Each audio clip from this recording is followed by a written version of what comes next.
بسم اللہ الرحمن الرحیم۔ السلام علیکم ورحمۃ اللہ وبرکاتہ۔ میری یوٹیوب فیملی کے ممبران، دوستوں، بزرگوں، بھائیوں،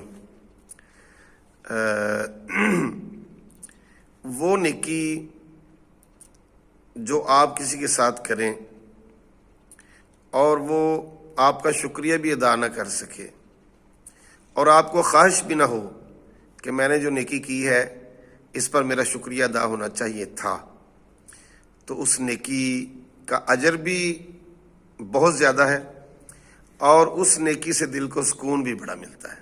ٹھیک ہے، تو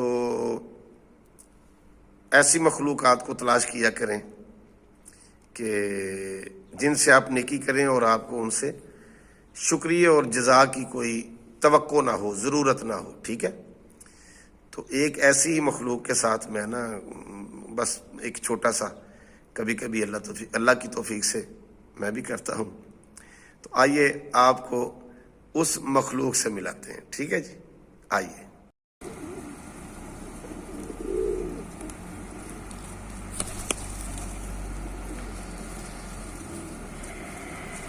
کتنی دل کو راحت پہنچتی ہے، کتنا اچھا لگتا ہے جب آپ اللہ کی مخلوق کو کچھ چیز کھانے کے لیے ڈالتے ہیں اور وہ کھاتے ہیں۔ اللہ اکبر، یہ دیکھیں نا، یہ دیکھ رہے ہیں نا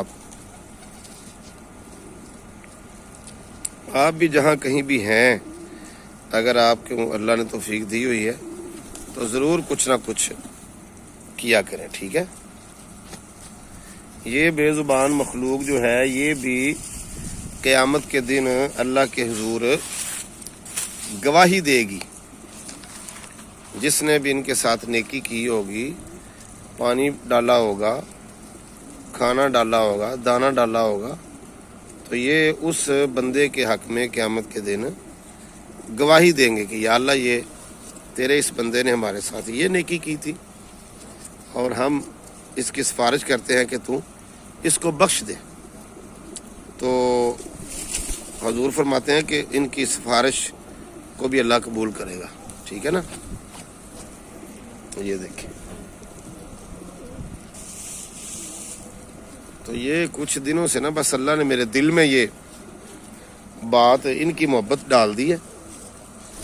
تو جب ٹائم ہوتا ہے تو یہ بھی آ کر انتظار کرتے ہیں یہاں پر یہ سامنے ہماری مسجد ہے، مسجد سفینہ پینتر پاک، اور یہ جناب یہاں جیسے ہی میں پہنچتا ہوں تو یہ بالکل انتظار کر رہے ہوتے ہیں سارے۔ یہ بھی اللہ کے بندے ہیں، ہر چیز اللہ کی عبد ہے جو بھی، اور ہر چیز اللہ کی تسبیح بیان کرتی ہے، یہ بھی اللہ کی تسبیح بیان کرتے ہیں۔ پہلے میں نے وہ دیکھے پیچھے وہ پانی ہے، پہلے پانی ڈالنا ہوتا ہے آ کر، تاکہ کچھ سخت گرمی ہوتی ہے تو پہلے یہ ان کو پانی ڈالتے ہیں، یہ پانی پیتے ہیں، اور جب پانی پیتے ہیں، پانی یہ پیتے ہیں اور سکون مجھے ملتا ہے۔ ٹھیک ہے نا، ان کو کس نے پانی ڈالنا ہے؟ بیچاروں نے خود ہی تلاش کرنا ہوتا ہے کہیں سے، تو پھر ایک ہی جگہ پر ان کو یہاں پر جناب پانی میسر آ جاتا ہے، پانی پیتے ہیں، پھر جناب بھی اس کے بعد ان کو کھانا ڈالتے ہیں، پھر یہ کھانا کھاتے ہیں۔ پتہ نہیں، یہ کبوتروں کا تو بڑا ایک خاص ہمارے دین میں ان کا ایک بڑا حصہ ہے۔ غار ثور میں جب حضور علیہ الصلوۃ والسلام کے پیچھے کفار مکہ آپ کو قتل کرنے کے ارادے سے گئے تھے تو وہاں اللہ تعالیٰ نے ان کبوتروں سے ہی اپنے نبی کے لیے خدمت لی تھی۔ تو کبوتروں کا ایک جوڑا تھا جس نے آ کر وہاں پر غار ثور کے وہ دروازے کے اوپر جو درخت تھا تو اللہ تعالیٰ نے فوری طور پر حکم دیا ایک کبوتروں کے جوڑے کو کہ چلو آج موقع ہے، تم بھی خدمت کر لو میرے محبوب کی اور جلدی جا کے وہاں پر ایک گھونسلہ بناؤ اس درخت کے اوپر، اور گھونسلہ بنا کر اس کے اوپر انڈے دے دیے کبوتری نے۔ اور جب وہ کفار مکہ وہاں پہنچے نا، تلاش کرتے کرتے، قدموں کے نشان تلاش کرتے کرتے، اپنے اندازے لگاتے ہوئے، مکہ کے کافر، تلواریں ان کے ہاتھوں میں تھیں کہ معاذ اللہ استغفر اللہ، حضور علیہ الصلوۃ والسلام کو شہید کرنے کے ارادے سے وہ آئے تھے نا۔ تو جب وہ تلاش کرتے کرتے غار ثور کے اس منہ کے آگے پہنچے تو انہوں نے دیکھا کہ یہاں بالکل اس کے غار کے منہ کے آگے درخت تھا۔ انہوں نے دیکھا کہ اس کے اوپر تو گھونسلہ بنا ہوا ہے، اور پھر اس گھونسلے میں دیکھے تو کبوتری کے انڈے بھی تھے۔ تو انہوں نے کہا کہ اگر یہاں آئے ہوتے، غار کے اندر گئے ہوتے، حالانکہ حضور صلی اللہ علیہ وسلم اس وقت غار کے اندر تشریف فرما تھے، تو وہ غار کے منہ تک پہنچ گئے تھے کافر، اور ان کبوتروں کی خدمت کی وجہ سے، نوکری کی وجہ سے ہی پھر انہوں نے دیکھا، ان کا یہ اگر ادھر اندر گئے ہوتے تو یہ گھونسلہ گر جاتا، انڈے ٹوٹ جاتے، گھونسلہ نہیں گرا، انڈے نہیں ٹوٹے، اس کا مطلب ادھر نہیں گئے۔ تو وہ پھر وہیں سے واپس پلٹ آئے۔ یہ وہ خدمت تھی جو آقا دو جہاں صلی اللہ علیہ وسلم کے لیے اللہ نے ان کبوتروں کے لیے سے لی تھی۔ اور یہ بھی کتابوں میں لکھا ہے کہ حرم پاک کے اندر جتنے بھی کبوتر ہیں نا، مکہ المکرمہ میں یا مدینہ المنورہ میں، جو حرم نبوی میں یا حرم مکہ میں، یہ پڑھا ہے میں نے کتابوں میں کہ وہ سارے کے سارے کبوتر جو ہیں وہ اسی جوڑے کی اولاد ہیں، کبوتروں کے اسی جوڑے کی اولاد ہیں جس جوڑے سے اللہ نے اپنے محبوب علیہ الصلوۃ والسلام کے لیے مکے میں وہ خدمت لی تھی۔ سمجھ آ گئی میری بات کی؟ تو یہ اللہ تبارک و تعالیٰ نے ان کو، اس جوڑے کو یہ انعام عطا فرمایا ہے کہ رہتی دنیا تک، قیامت تک تمہاری نسل جو ہے وہ چلتی رہے گی، تمہاری نسل نہیں ختم ہوگی۔ ٹھیک ہے نا؟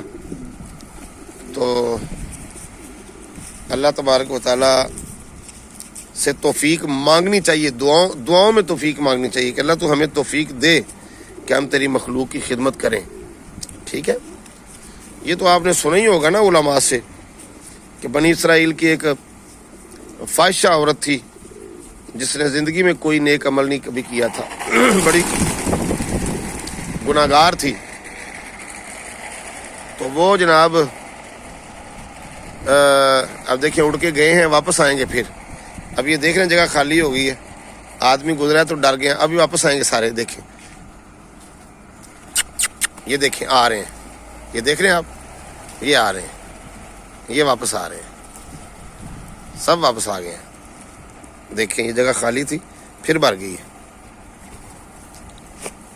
تو وہ میں بیان کر رہا تھا کہ وہ ایک فاحشہ عورت تھی جس نے کبھی زندگی میں نیک عمل نہیں کیا تھا۔ تو حدیث پاک میں آتا ہے کہ وہ ایک راستے سے گزر رہی تھی تو ایک کتے کو اس نے گرمی کے موسم میں نا دیکھا، زبان باہر نکالے وہ ہانک رہا تھا پیاس کی وجہ سے۔ تو اس کے دل میں خیال پیدا ہو گیا کہ یہ بے زبان ہے، یہ کس کو کہے گا کہ مجھے پانی پلاؤ، یہ اپنی پیاس کس کو بیان کرے گا۔ بس اللہ نے اس کے دل میں پیدا کر دیا خیال، رحم پیدا کر دیا۔ تو اس نے تلاش کیا، قریب ایک کنواں تھا، تو وہ پھر اس کنویں پر گئی اور اس نے اپنا دوپٹہ جو تھا اس کو پھاڑا اور پھاڑ کے اس کی رسی بنائی اور اپنا موزہ اتارا جو اس نے پہنا ہوا تھا، جوتا، تو اس کے ساتھ باندھ کے کنویں میں لٹکایا اور لٹکا کے تو اس کنویں سے پانی نکالا اور اس پیاسے کتے کو پانی پلایا۔ بنی اسرائیل کی عورت نے، جس کو پانی پلایا وہ کتا تھا، اور جس نے پلایا وہ امت محمدیہ کی عورت بھی نہیں تھی، بنی اسرائیل کی عورت تھی۔ تو اس عمل کی وجہ سے اللہ تبارک و تعالیٰ نے اس جو دور کے نبی تھے، اللہ نے ان کی طرف وحی بھیجی کہ فلاں محلے کی رہنے والی فلاں اس طرح کی عورت ہے، اس نام کی، اس کو میرا سلام اور میری طرف سے خوشخبری پہنچائیں کہ میں نے اس کی زندگی کے سارے گناہوں کو معاف کر دیا ہے، میں نے اس کو بخش دیا ہے۔ اور اگر وہ پوچھے کس وجہ سے تو بتانا کہ وہ جو تو نے میرے پیاسے کتے کو پانی پلایا نا، اس وجہ سے۔ تو اگر پیاسے کتے کو پانی پلانے کی وجہ سے اللہ اتنا مہربان ہوتا ہے، بخش دیتا ہے زندگی کے گناہ، تو اگر ہم حضور کے امتی بھی ہوں اور ہم اگر اس طرح کی نیکی اللہ کے مخلوق کے ساتھ کریں تو یقیناً حضور کی امت کے ساتھ تو اللہ کا معاملہ بہت پیار محبت والا ہے، ٹھیک ہے نا۔ تو بے زبانوں کے ساتھ بھی نیکی کریں اور انسانوں کے ساتھ بھی نیکی کریں۔ اللہ تعالیٰ میرا اور آپ کا حامی و ناصر ہو۔ مجھے اپنی دعاؤں میں یاد رکھیے گا۔ السلام علیکم ورحمۃ اللہ۔